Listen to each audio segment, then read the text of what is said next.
Section formula. Section का मतलब होता है पार्ट्स, सेगमेंट। मान लीजिए कि कोई एक लाइन है, इस लाइन का नेमिंग हम लोग कर देते हैं ए बी, तो ए बी एक लाइन हो गया।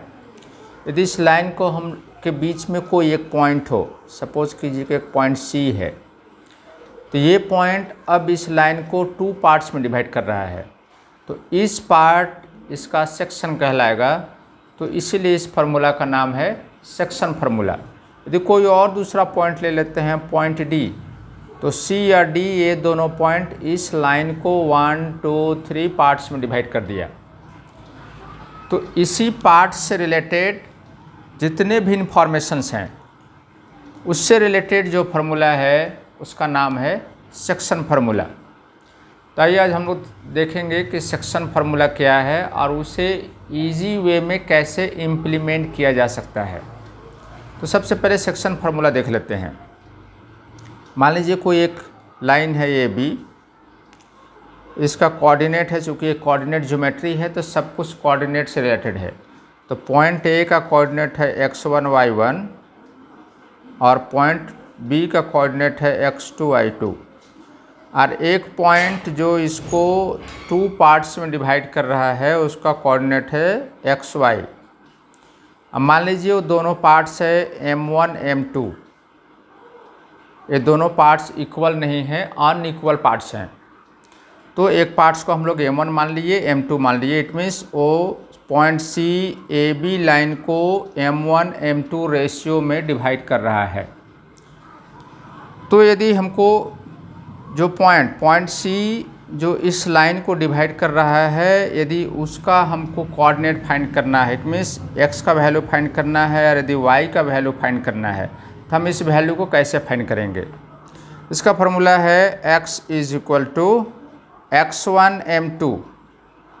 यदि x का वैल्यू फाइंड कर रहे हैं तो x कोऑर्डिनेट को ही मल्टीप्लाई करेंगे। तो ऐसे आपको क्रॉस मल्टीप्लाई करना है, x1 m2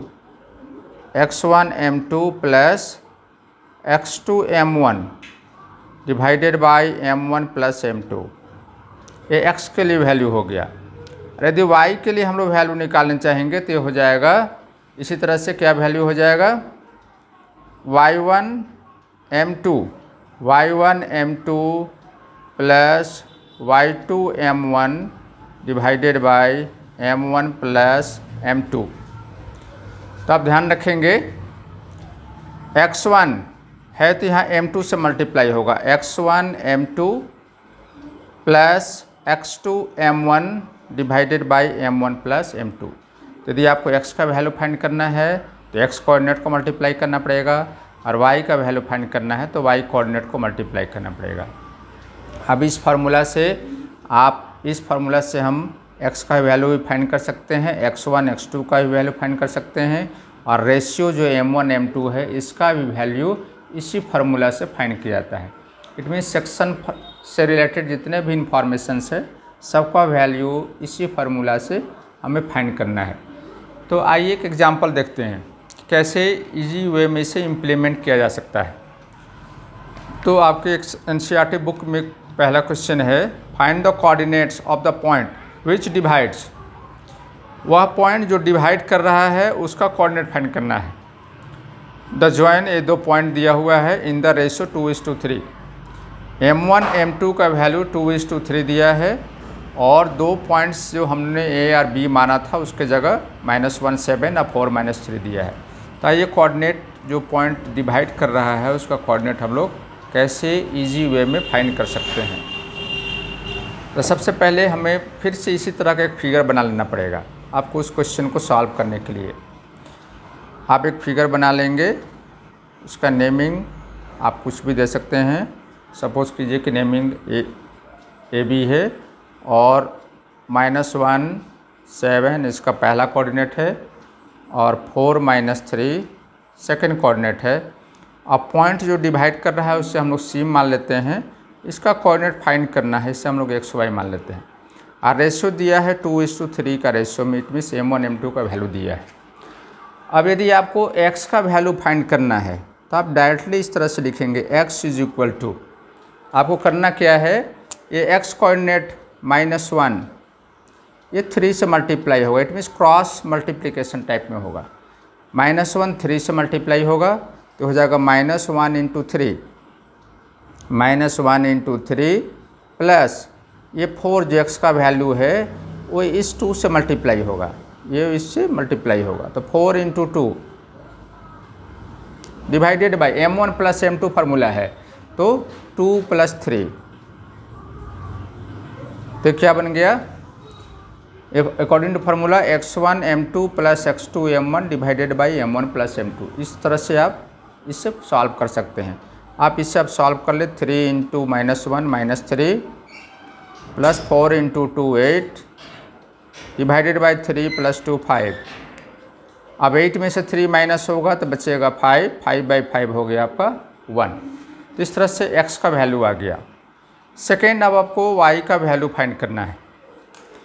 तो y का वैल्यू के लिए भी हम लोग उसी तरह से यूज करेंगे। फार्मूला हम लोग के पास में है m1 y1 m2 plus y2 m1 divided by m1 plus m2।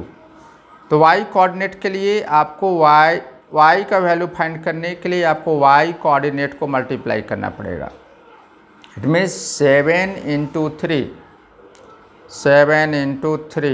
Plus -3, देखिए y का वैल्यू है -3 इंटू 2 डिवाइडेड बाई 2 प्लस 3, तो हो गया 7 3 जा 21 प्लस माइनस 3 2 जा 6 डिवाइडेड बाई 5। अब 21 में से 6 माइनस कीजिए तो आपका बचेगा 15, तो 15/5 हो गया 3, 15/5 का वैल्यू हुआ 3। तो कोऑर्डिनेट हो गया 1 and 3, x का वैल्यू 1, y का वैल्यू, तो वह कोऑर्डिनेट जो आपको फाइंड करना था x y वो आ गया 1, 3। इसी तरह से आप दूसरे वैल्यूज़ को भी, दूसरे इन्फॉर्मेशंस को भी इस फार्मूला से फाइंड कर सकते हैं। आप डायरेक्टली इस तरह से मल्टीप्लाई कर सकते हैं, क्रॉस मल्टीप्लाई करके इजीली फाइंड कर सकते हैं। तो आपको वैल्यू पुट करने में भी परेशानी नहीं होगी। नहीं तो कभी कभी होता है x1 के जगह x2 का वैल्यू पुट हो गया, m1 के जगह m2 का वैल्यू पुट हो गया और सारा कैलकुलेशन रॉन्ग हो जाता है। तो इसके बचने के लिए आप इसी तरह से कैलकुलेशन करेंगे। अब एक दूसरा फार्मूला है इसमें जिससे हम लोग मिड पॉइंट फार्मूला कहते हैं, वो सेक्शन फार्मूला का ही एक पार्ट है। वो सेक्शन फार्मूला का ही पार्ट है, वो कोई अलग नहीं है। मिड पॉइंट फार्मूला भी वही फार्मूला है। वो कैसे है, मान लीजिए कि कोई एक लाइन है जिसका नेमिंग है ए बी ही है, और वो जो पॉइंट सी है वो ए बी को इक्वल पार्ट्स में डिवाइड कर रहा है। It means C is the mid point of A B. यदि इसका कोऑर्डिनेट है x1 y1 और इसका कोऑर्डिनेट है x2 y2, और जो पॉइंट डिवाइड कर रहा है वो है xy, वो पहले के जैसा ही है जो हम लोगों ने पहले किया था, सेम टू सेम इसी तरह से है। पहले हम लोगों ने माना था कि ये सी पॉइंट ए बी को m1 m2 के रेशियो में डिवाइड कर रहा है। m1 और m2 2 अलग अलग सिंबल्स हैं, इसलिए कि रेशियो डिफरेंट है। लेकिन यदि रेशियो सेम हो तो उसको सेम सिंबल माना जा सकता है। जैसे यदि रेशियो सेम हो तो हम दोनों को m मान सकते हैं, चाहे m1, दोनों को m1 मान सकते हैं। तो m1 और m1 के यदि आप रेशियो निकालेंगे तो 1 हो जाएगा, m1/m1 कैंसिल हो जाएगा, बचेगा 1। यदि सेम रेशियो हो तो उस रेशियो को हम लोग डिफरेंट सिंबल ना देके 1:1 लिख सकते हैं। तो 1:1 के रेशियो में डिवाइड कर रहा है। इक्वल पार्ट्स में डिवाइड करने का मतलब है को पार्ट्स इक्वल है तो कोई भी पार्ट्स हो, जैसे 5:5 हो तो वो भी 1 होगा, 6:6 हो तो वो भी 1 होगा, 15:15 हो तो भी 1 ही होगा। इसलिए हम लोग इसको 1:1 का रेशियो में फाइंड कर सकते हैं। यदि डिवाइड करने वाला पॉइंट मिड पॉइंट हो तो हम लोग सेक्शन फार्मूला की जगह मिड पॉइंट फार्मूला ही यूज करेंगे। तो मिड पॉइंट फार्मूला क्या है, x coordinate is equal to, आप सीधे x कोऑर्डिनेट को अब ऐड कीजिएगा। It means x1 plus x2/2 sum of x coordinate divided by 2, और y का वैल्यू उसी तरह से होगा sum of y coordinate y1 plus y2/2। तो आपको डायरेक्टली इस दोनों को ऐड करना है, x1 प्लस x2। सपोज़ कीजिए कि कोई एक एग्जांपल हम लोग ले लेते हैं कि कोई एक लाइन है AB, जिसका कोऑर्डिनेट है 2 3 और इसका कोऑर्डिनेट है -5, 6 और इसको एक पॉइंट है C जो इक्वल रेशियो में डिवाइड कर रहा है, 1:1 का रेशियो में, मिड पॉइंट है वो। तो यदि आपको x का वैल्यू फाइंड करना हो, x का वैल्यू आपको फाइंड करना हो तो आप क्या करेंगे, 2 plus minus 5, 2 plus minus 5, 2 plus minus 5 by 1 plus 1 means ये 2, 2 प्लस माइनस 5 बाई 2, तो 5 माइनस 2 हो गया -3 डिवाइडेड बाई 2, ये x का वैल्यू हो गया। और y इज इक्वल टू हो जाएगा 3 प्लस 6, 3 प्लस 6 बाई 2, तो 9/2। अब इसको चाहे तो डेसिमल में रख सकते हैं या फ्रैक्शन में रख सकते हैं, तो ये y का वैल्यू हो गया। इस तरह से आप मिड पॉइंट फार्मूला हो या सेक्शन फार्मूला हो, आप दोनों को यूज़ कर सकते हैं। y का वैल्यू फाइंड करने के लिए आपको सीधा सीधा लिखना पड़ेगा 3 प्लस 6/2। x का वैल्यू फाइंड करने के लिए आपको लिखना पड़ेगा 2 प्लस माइनस 5/2 और इसको आपको सॉल्व कर देना होगा। तो आप मिड पॉइंट फार्मूला और सेक्शन फार्मूला दोनों को इजी वे में इम्प्लीमेंट कर सकते हैं।